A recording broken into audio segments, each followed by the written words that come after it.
di cui oggi si parla, e lo sappiamo grazie alla Sbar Control Room. I residenti veri a Venezia sono 30.000. Se meno di 50.000 residenti vi sembrano pochi, pochissimi, per una città che fino a qualche decennio fa ne contava più del triplo, gli abitanti di Venezia in realtà sono ancora meno. Molti meno, dice il consigliere comunale di opposizione Marco Gasparinetti, secondo ciò che si osserva dalla Smart Control Room del Tronchetto. Smart Control Room è un giocattolo costosissimo da cui il sindaco e la giunta controllano la città, e durante il lockdown e nei periodi anche successivi, grazie a un accordo con Telecom Italia, hanno potuto contare quanti erano i residenti veri presenti in città, quanti erano i turisti, da dove venivano i turisti.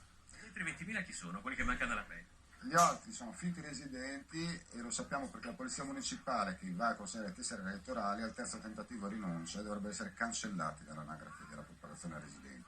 Sono residenti solo per non pagare l'IMU e per pagare meno bollette, perché le tariffe sono differenziate a seconda che sia prima o seconda casa.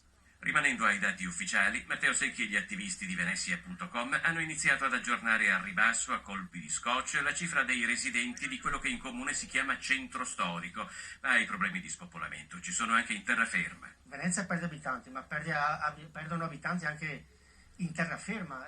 Non si capisce perché. Un territorio che perde abitanti è un territorio che sta male, ha qualche problema o no, perché se gli abitanti aumentano vuol dire che è un territorio ricercato dall'abitante, ma se lo perde non si capisce. Venezia comunque rimane affollatissima di turisti. Agli alberghi aperti in ogni dove si somma un numero crescente di appartamenti censiti come affittanze turistiche, un settore a cui chi agisce nel pieno rispetto delle regole si affianca anche chi non lo fa. Io vorrei che fossero fatti dei controlli un attimino più accurati, perché qua c'è gente dappertutto.